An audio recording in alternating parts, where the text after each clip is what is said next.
everyone, welcome to Hunter Gatherer Cooking, where today I've got Bristol Oysters coming round to my house. I'm going to meet Rich. He saw that I posted my first oyster the other day and got in contact. I didn't even realise that Bristol Oysters was a thing. So we started chatting over messages and found out that it's a family business. And I wanted to find out more. So Rich is going to come round this morning and talk me through oysters and the business and things like that, and I thought it'd be really interesting for you guys to see. This is Rich from the Bristol Oyster Company, and he's going to show me how to eat the oysters. Wow. Go ahead. Yeah. So these ones, they're like 2 years old. Yeah. And you can see, because they grow, the way they grow them, they buy the seed in, and seed oysters go into these mesh sacks. Right. And they'll be like tiny little things, like the size of your fingernail or smaller. And then as they grow, you separate them and transfer them into new nets so that they've got more room to expand. And they tend to, yeah, exactly. That's the growth. So they grow in little spurts. You see, so you can see the little where they would start, and then that's another growth spurt round to there, and then we've got another growth spurt. And rings almost like you'd get on a tree to see how old it is. You can see where these oysters have grown. Yeah. I had no idea it was like that. And is this what you will present to people? Is this what they will order effectively? Yeah, this is what goes out to home delivery customers. And you give them one of these as well? And you get a free knife with your first order. Wow. Well, you'd only need one, wouldn't you? You can really do some. You can get through a few kitchen knives trying to open. Well, I was wondering. I'm hoping you'll show me what to do. Yeah, this is the shucker. Do you want me to shuck one for you? Yeah, please. So, basically. Yeah, because I've no idea. You would.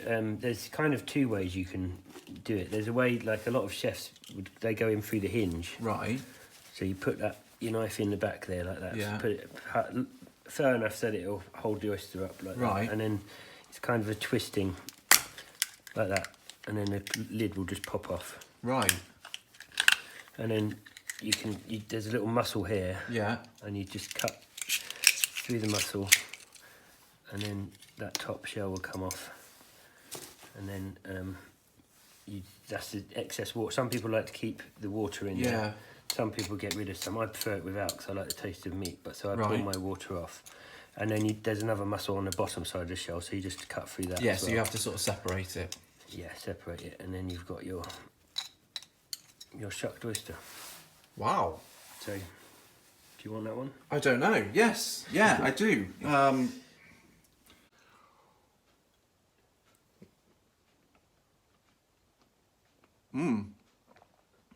Really fresh, isn't it? Blimey. Yeah. Well, like that came out. Yeah. That's what most chefs would do, and it's good because you've got less risk of getting any shell inside with the meat. Right. Because you're going through the back. Okay. But what's easier, if you're at home and you struggle with the hinge technique, you can you can go through the side here. That muscle we talked about there, you can just try and get your knife in the side. So a front door and a side door. Yeah, and then if you can just cut through that muscle. Right. And then it'll pop off. Yeah, I saw that. I mean, that's a good way of doing it at home, but you've just got to be careful not to get too much any shell in the side there. Just to get those bits out if it goes in. I see what you mean. Yeah. Which I think is why the chefs would go through the side. But yeah, like I say, some people if they struggle to go through the hinge, this is maybe an easier way of opening them. Yeah, I was going to look at a load of shucked oyster. Different ways of oysters and try and do a few. Yeah, do it. Yeah, it's in our shucked oysters. We had that seawater inside there. Yeah. They retain that to keep them nice and cool and comfortable inside there. So that's why they can live out of water for quite a long time. Yeah. They've got it inside. But if they're over the other way, over time that can sort of escape from the oyster. Right. So you store them flat side up like that, and they'll hold all the liquid in, and they'll last for longer. So they're in this peach box. This is nice and easy to put in the fridge, which is exactly what I say to people to do. Keep them flat side up, just put that box straight in your fridge and they'll be okay for the weekend. They'll be nice and fresh. Okay, so it's lunchtime now. I've got to get these oysters open myself, and we're going to try and cook them a few different ways. If you do end up ordering some of these, this is probably one of the most daunting parts on how to actually get in. And I think you just oh, as Rich said, go in there and I think it's a bit of a feel exercise. I think you just kind of go with it and prise.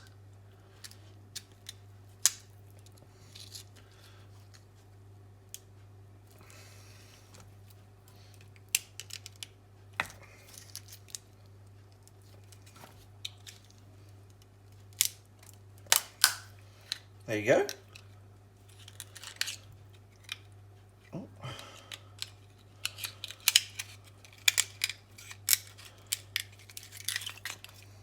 Oh. Oh dear. Well, not quite perfect, but it'll do. It'll do. And then you just separate that bit there. So that one's good to go. So they're all done now. It didn't take that long. 0 injuries.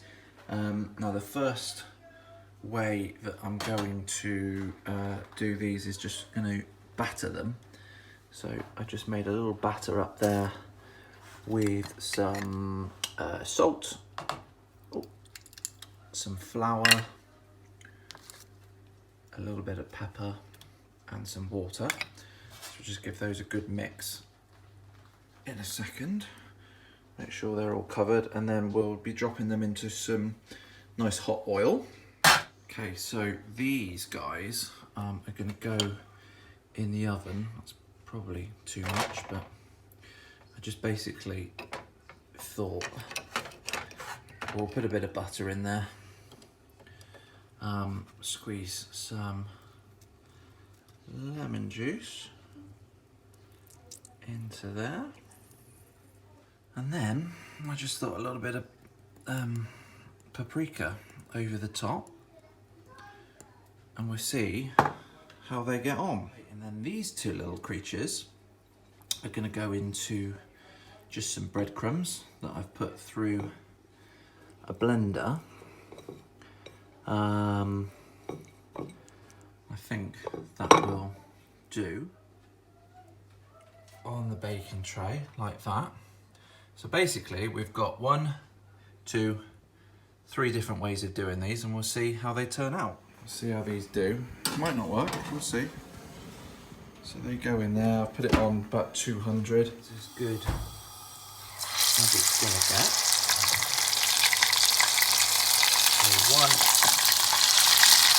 2,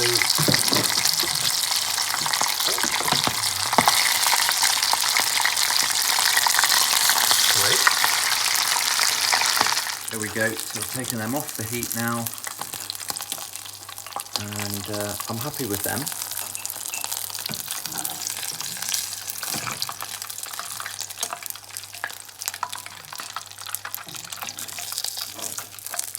There we go, just let them cool. Okay, so they are looking pretty good, I think. Hopefully they all taste okay. If I can get. And there we have it. I unfortunately lost a little bit of video somehow, but the baked oysters at the back, the breadcrumbs, we put some toast, and the fried ones, so a little bit of salt and lemon, and that is looking absolutely phenomenal. Okay, so first the fried one.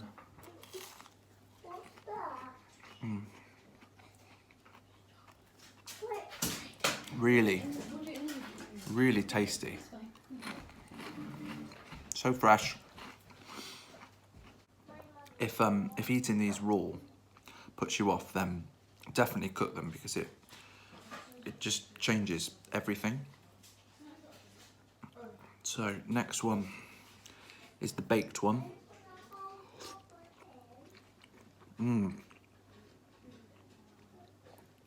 Wow. Really meaty. Completely different to the fried one. And then the last one, the breadcrumbed one.